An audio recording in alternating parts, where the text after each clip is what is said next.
I'm Pat Dooris. Welcome to the story. Well, the clock's ticking down to the first presidential debate between Vice President Kamala Harris and former President Trump. We're not going to have a show tomorrow night because of that. It will be airing here at this time, and I'm going to be at home watching the debate along with all of you. And along those lines, I have a special request. Will you send us your thoughts during or after the debate? Our contact information is right there on the bottom of your screen.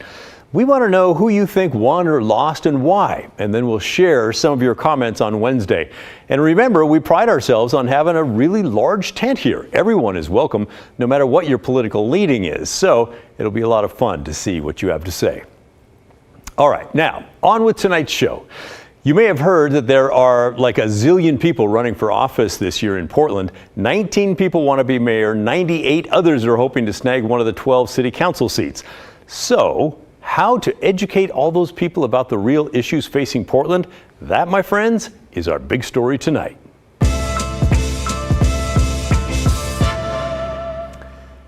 This will be a historic election in Portland. Gobs of new people running for office, new ways to elect them, a new system of government, and much more. And if you're kind of a nerd like me, you find it all very fascinating.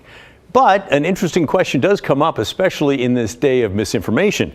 How do you get real facts to candidates so they don't have to rely on something they saw on social media or maybe just heard from somebody?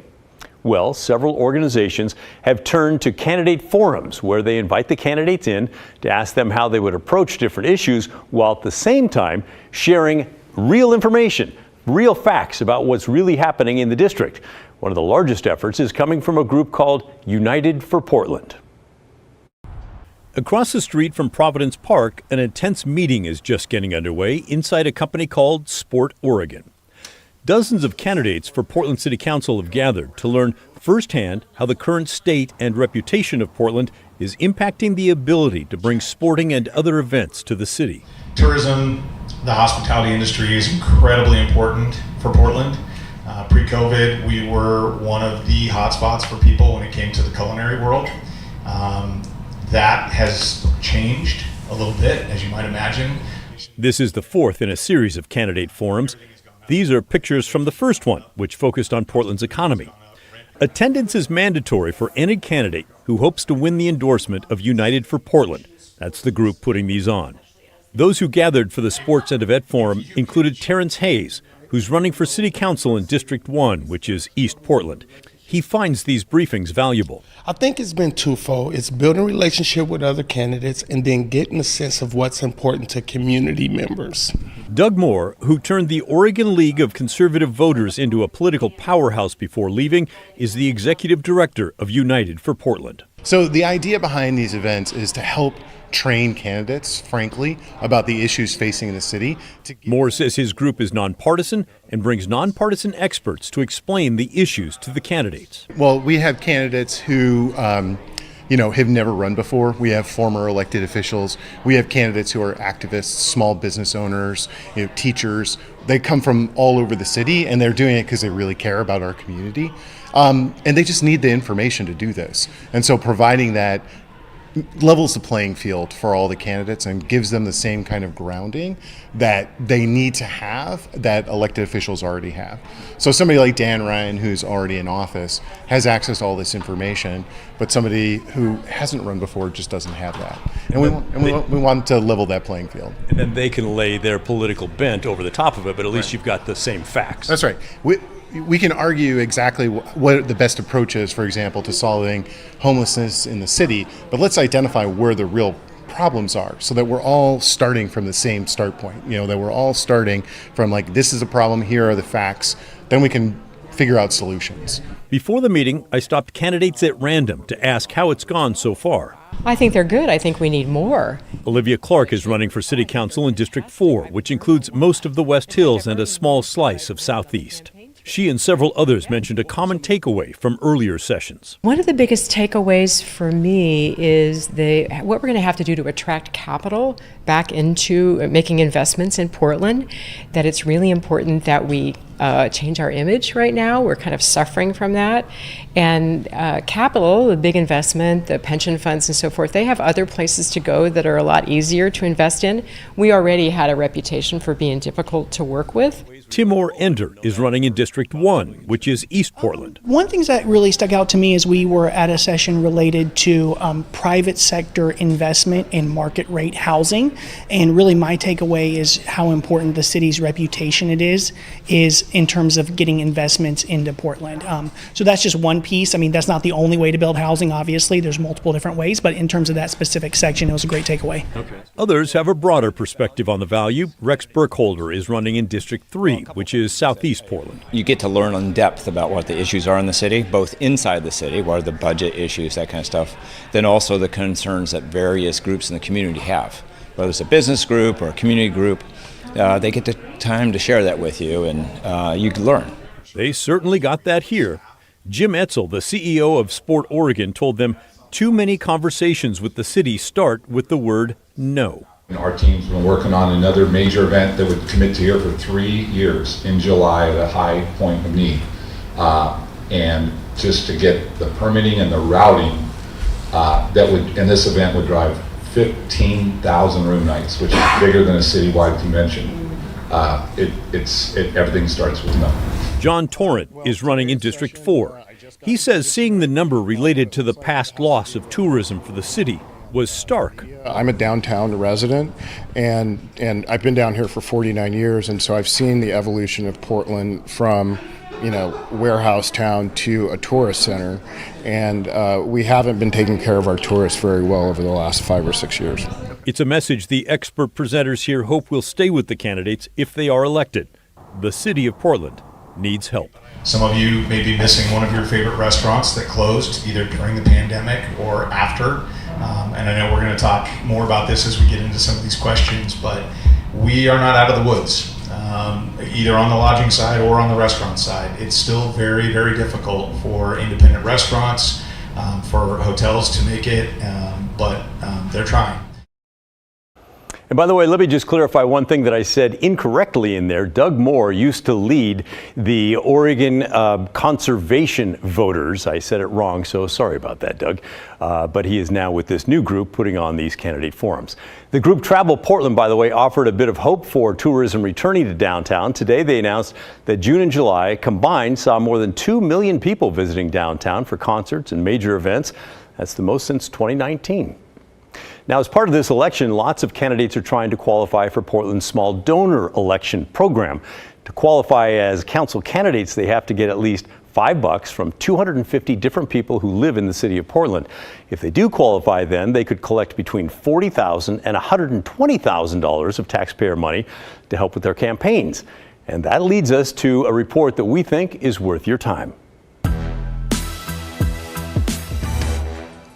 Sophie Peel over at Willamette Week published this late last week. Council candidates discussed trading donations to leverage public matching funds. Experts say that could violate election law. Sophie reports that emails from last month show at least 4 city council candidates agreed to donate to each other's campaign in order to help one another qualify for that tax money. Experts she spoke to say those deals appear to violate an Oregon law that prohibits using undue influence to coerce someone to contribute to any candidate. In short, it makes quid pro quo campaign contributions illegal. Violating the law is a Class C felony, punishable by up to 5 years in prison and a fine of up to $125,000. One of the experts Sophie talked to called the donations questionable, despite only one of those candidates actually qualifying for the tax money. If you'd like to see which candidates are involved, including what some of their emails said, just check out Sophie's story by going to wweek.com. And by the way, it turns out in general, this was just a dumb idea. The director of Portland's small donor program told me this afternoon that a donation from another candidate would not be counted as one of those 250 because it came with the expectation that something of value was being given for the donation, namely that $5 going back to the first candidate from the second candidate. The donations have to be pure donations above the value of what the giver gets back. A bit of history today for Portland Police. Today, for the first time ever, Portland Police released body camera footage in an incident where an officer shot a suspect. Before we show you, we want to warn you the video that you're about to see and hear could be alarming for some viewers. The video raises a lot of questions that police simply would not answer. Blair Best has our story. Newly released video from Portland police shows the moments officers shot and injured a man in North Portland on August 24th. It's the first time the Bureau has released body camera footage of a shooting since all officers started wearing cameras back in June. So we're trying to really do this in a very intentional, methodical approach. The partially narrated video includes 4 edited clips from the cameras on the officers closest to the suspect. This is just the first step in providing the facts. Just after 5 p.m., Portland police responded to a man later identified as 52-year-old Robert Seager, who was armed with a handgun acting erratically in the neighborhood off North Portsmouth Avenue in Lombard Street. Robert, this is Portland police. We don't want to hurt you, but we need you to keep your hands up and visible, or force could be used against you. Police say Seager had these 3 weapons on him. None are seen in the video. Police say Seager never followed their commands. At one point, he can be heard yelling for officers to shoot him in the head. Hands up! Hands up! Police then warn before firing a less lethal 40mm round. 40, 40, 40! If you look closely, Seager runs behind a row of parked cars. Officer Nicholas Morales, a 5-year veteran with the Bureau, then fires 3 rounds. This is footage from the camera on Officer Morales' chest. He's got the gun. 6 seconds go by before Officer Morales fires 2 shots. 15 seconds pass before he thinks he needs to fire again. I don't think I got him. Another 12 seconds pass before he shoots a 3rd time. What we don't see in any of the footage is if or when Seager threatened police. Neighbors who were told to shelter in place told us off camera they saw Seager waving a gun in the air. I fully understand that this raises a lot of questions, that there's a lot of gaps. I want to recognize that right on the front end. That's intentional. Police Chief Bob Day points to the ongoing investigation as the reason behind that. Anytime we use force in this organization, it is relevant that we take the highest level of review, that we demonstrate commitment to the process and accountability, both internally and externally. And I'm grateful that in this particular case, everybody was able to walk away. And we'll let the system play out from there. Seager was taken to the hospital and then booked in jail. He pleaded not guilty in court Monday. Now, court documents show that several years ago he was diagnosed with mental illness. It's unclear if police knew that at the time of the shooting, but Portland police say they're going to try and release body cam footage of critical incidents like this as soon as they can moving forward. But as for the officer who fired his gun in this case, he's been placed on paid administrative leave, which is standard protocol. It's now up to a grand jury to formally review this video. Blair Best, KGW News. Thank you, Blair. Coming up next on The Story, we explore public education funding in Oregon. How are public schools funded? And why does it always seem like there's a massive rift between what teachers say they need and what lawmakers are willing to spend? Any solutions on the horizon? We'll take a look when The Story returns.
As students and parents in the area kick off a new school year, we wanted to take a close look at school funding, specifically how public education is paid for in Oregon. In the 34 years I've been reporting here, I don't think advocates have ever felt like there was enough money going to schools, and that really hasn't changed. We hear from you a lot about this, especially during things like teacher strikes and budget shortfalls. As our Thomas Schultz explains, school funding is an issue that many people are focused on, but clear solutions kind of lacking.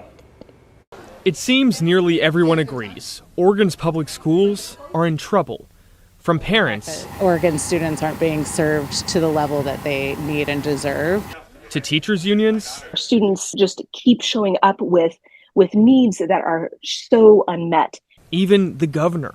The way we fund K-12 education hasn't really changed in 30 years. Here's how it all works. Most of the money flowing to districts comes from something called the State School Fund, which draws on income taxes, corporate taxes, and the state lottery. The State School Fund is potentially somewhat volatile, which can be a problem. And why some municipalities have local levies too. In Portland Public Schools, Oregon's biggest school district, taxpayers generate an additional $100 million every year. And state funding all adds up to more than $12 billion over 2 years. At the end of the day, the legislature did have the resources to be able to put a record amount of money into the state school fund. A record amount, school advocates say, isn't enough. but when you don't have fully funded schools, it's nearly impossible to get to a point where all kids get what they need to succeed. So how is funding calculated? Well, Oregon uses a formula. The state allocates money for each student, plus an additional amount for kids enrolled in more expensive programs, like special education. That plays a big impact for districts like Salem-Keizer, which gets more than $100 million more from the state than Portland Public. Oregon also calculates the cost of maintaining services for schools every 2 years.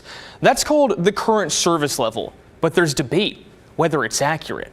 That's something that is unclear, to be honest. The evidence shows that we need predictability and sustainability if we're going to have high quality outcomes for our students. And last November, during a near month-long Portland teacher strike, educators and district officials didn't agree on much. But there is consensus schools need more money. Portland communities won't settle for less than great public schools for all. I hope every single one of them who asked me to give teachers everything they were asking for, I hope they focus that same level of energy on Salem. Soon after, other districts made similar calls on the Capitol. Oregon's funding formula is collapsing under the weight of the real costs of paying our staff what they deserve and providing the schools our students and community needs. And for years, the Quality Education Commission, a volunteer group, has backed that up, saying Oregon schools need $13.5 billion to give all students a quality education. It's a situation where we need to put everything on the table.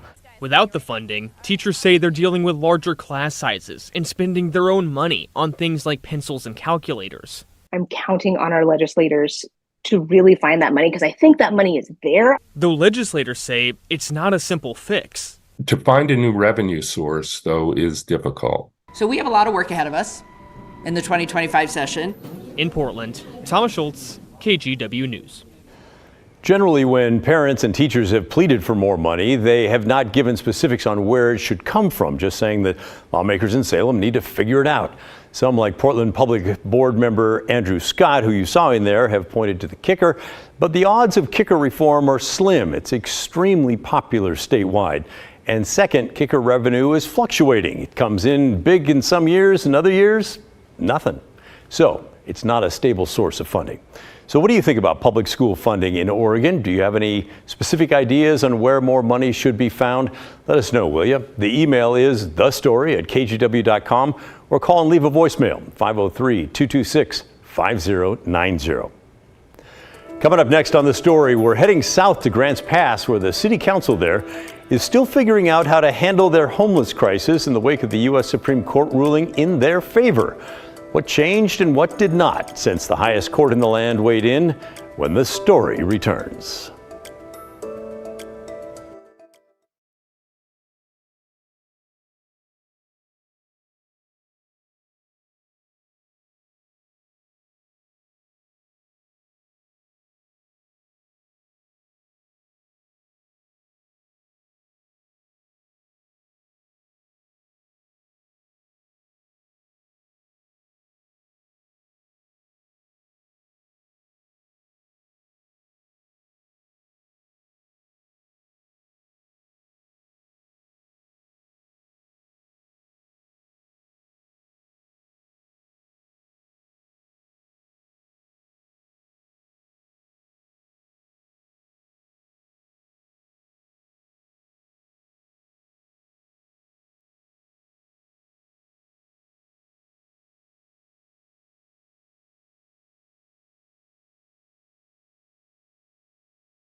All right, now let's head to Grants Pass, Oregon, where the City Council is working to determine details surrounding designated homeless campsites. That's an issue that has the council and some residents there divided. You likely remember that the small city was at the center of the recent U.S. Supreme Court case. The justices ruled that cities can fine or jail people for camping and sleeping in public places like parks.